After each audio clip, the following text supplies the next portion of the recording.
All right, this is a little awkward. It's been a while since I filmed a beauty tutorial. I have no makeup on right now, and I actually asked you guys on Instagram on my stories of your beauty holy grails, like the beauty products that you cannot live without that you wanted me to talk about, test out. Some of these products I've been using for a long time. Others I have never used, and it's my first time using it today. And I'm gonna be sharing with you guys my honest thoughts and opinions on them. And also, we partnered up with Hourglass because I get to show you guys their new exclusive foundation, which is called Vanish. So with that said, I guess let's get started. So of the two for moisturizers, you guys picked CeraVe. From what I can tell immediately, it's very, very moisturizing. Again, this is my first time trying this out. Ooh, it's super cold. And it has a really rich, creamy texture to it. It feels really nice, and I think it will sit nicely with the foundation, but I think for my skin type, the combination skin, it's a little slightly heavy for what I feel comfortable putting on my skin, because I will get these little tiny, like, they're not pimples, but they're little whiteheads that pop up within 24 hours. So I guess I'm gonna have to see if that happens with this, but skin definitely feels moisturized. It just feels really clean and straight to the point. All right, so we are gonna be skipping primer, which I usually do apply a primer, but that's because this new Hourglass foundation, the Vanish foundation, actually kind of covers that area, so you can skip the primer. It covers your pores, it just gives you a smooth finish, so no need for primer, which is great in my opinion, because you can save one step, save some time in your routine. I usually just go for half a pump. That's all you need. And you just dab it onto the mid sections of your face. This brush is from Hourglass as well. As you guys can see, it has very intense coverage, but what I love most about it is that it still feels so light. It's almost like it's not foundation. It almost feels like moisturizer because it's really moisturizing, and it instantly covers my pores, which is this area that's kind of problematic for me. Wow. It also comes in 32 different shades, so you could find within the 32 colors, you could definitely find your perfect color on a scale of 1 to 10, 10 being like the most coverage, 1 being the least coverage. This is probably like at an 8. I don't even feel like I need powder, which is awesome. So I'll probably just powder down like the areas that I get oily in, which is like the cheeks and the T-zone, but I think I'm just gonna keep it super minimal and just move on with my makeup. It is not out on the market yet. It is gonna be launching on the 25th of this month in January. And like I said, I've been using it for a week, and I think this is my new foundation now. Next is brows, and out of the two, you guys chose the Anastasia Brow Wiz. This is my first time trying it, so I am very excited about it. I am using the medium brown color. Okay, so far what I have to say is that you have to be a little light-handed with this because it feels like it goes on quite heavy. And the reason why I don't love pencils so much is because it looks like a pencil, like you look like you drew in your brows, and I hate that look. I like it when it just looks really soft and natural. I think it gets the job done. It matches my eyebrow color quite well. It's pretty easy to use. It's straightforward. It has a little, the brush, the comb in the back. My absolute favorite brow pencil is still the Shumero one though. Maybe it's the Asian in me because that brow pencil is super light and fine, so you could keep drawing it in and it doesn't look dark at all. Whereas like with this, you have to be really careful or else it could come off really dark. And I have a very heavy hand, so some days I'll like walk out of the house and my brows are like super dark and I don't realize it because I'm just like drawing it in. So, but not bad, right? It looks pretty good. All right. Naked 2 palette. You guys all know about this.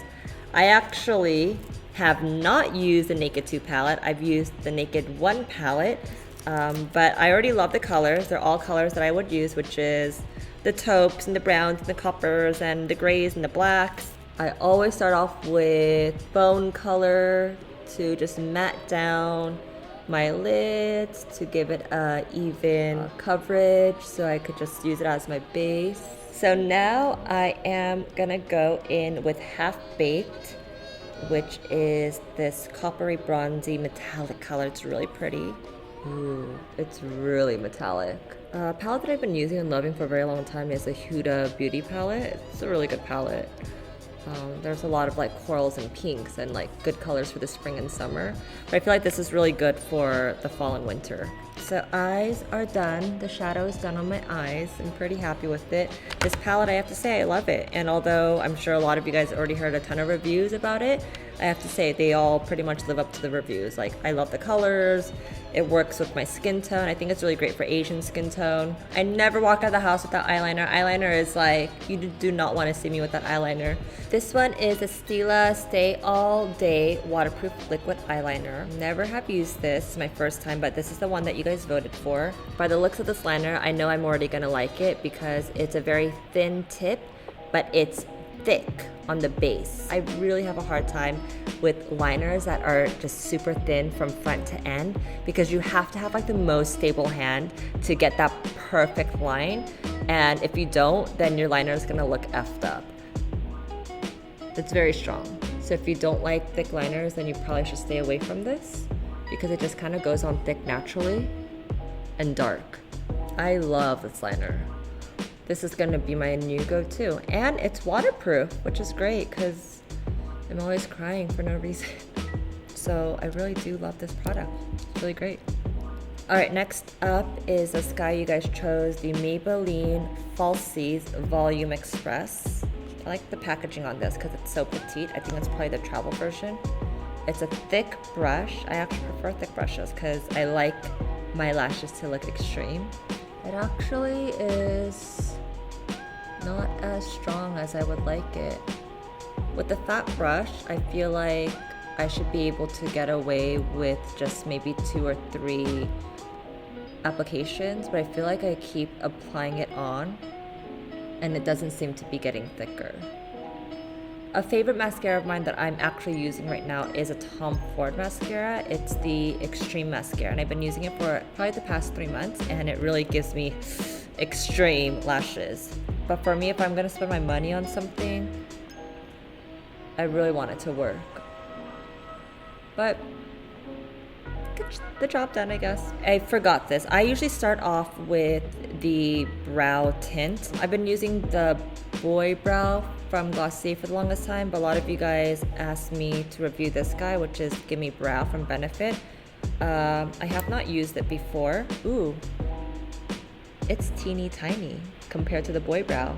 I have to say I still prefer the Boy Brow because I think the Boy Brow is a bit more pigmented in color. Yeah, with Boy Brow, I feel like I just give myself like 2 to 3 swipes on my brows and like my brows look so filled in. But maybe because my brows are already drawn in, I just can't tell, but it seems like it's lighter than the Boy Brow. But I do like the brush. I do like it's a lot more, it's more delicate and smaller, so I could like really get in there. All right, I'm reviewing this, but I've been using this for years. I kind of stopped using it because it's just like an OG blush that I've been using for years.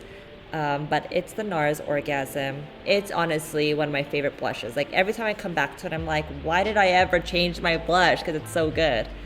I love that it has more of a metallic sheen. And the reason why is I feel like as I get older, and I don't know if you guys can relate to me, my cheeks start shrinking. Like it loses its volume. So whenever I apply my blush on, I do it on the apples of my cheeks so they make my cheeks look rounder. And when it has a more of like a metallic sheen to it, I feel like it gives it more of a reflection, giving it more of like this dimension to it where it adds volume. So, you guys see that? It has like a really nice glow to it. Whereas if I use like a matte blush on my cheeks, it adds color, but it doesn't add any dimension to it, if you guys know what I mean. So this is the YSL Lip Tint in Balm, and I actually am a big fan of this product because it's not just a lipstick, but as you guys can see, I've already used this one. It's also a lip balm, so it moisturizes but also gives you color. So when you open it up, The little lips in the middle is lip balm and the color is on the outside. So it really moisturizes your lips, and then it also gives you kind of like this nice ombre lip effect because it's darker on the outside and lighter on the inside. So let's use this color because it's a little bit more dramatic. And most lip tints that I try, they are not true to color. They feel moisturizing, but they just kind of, it lacks the color. But this is pretty much true to color, and it's extremely moisturizing and hydrating for your lips. It's a great product. Alright, last but not least is a product that I have not tried out yet. It's from Fenty Beauty. This is supposedly a really popular highlighter right now. It's called Hustler Baby. It's really, really highlighted. It almost looks like the shadow that I put on earlier from the Naked palette. Oh yeah, it's real intense. To be honest, it's a little intense for me. For my highlighters, I like it to look a bit more natural, and when it hits the light, I like it to be able to see it then, but not look like I'm highlighted like all day long, because then to me it looks unnatural. It's definitely more of a night out kind of highlighter because it's really, really pigmented. And also probably really great for photos. So if you're trying to take a good Instagram photo, I probably would use this, because to be honest, most highlighters, you can't really see it in photos, like it doesn't read on camera, but you can see it in person. But this would definitely be a good highlight look for photos, events, going out. So this is my finished look. Feeling good. It's been a while since I've had a full face of makeup on. I'm trying to do more beauty reviews on my Instagram, but let me know if you guys want to also see it here, where I talk kind of neutrally about different types of products, and if there's any specific products that you guys want me to test out for the first time or talk about. All right, love you guys, and I will see you next time. Bye.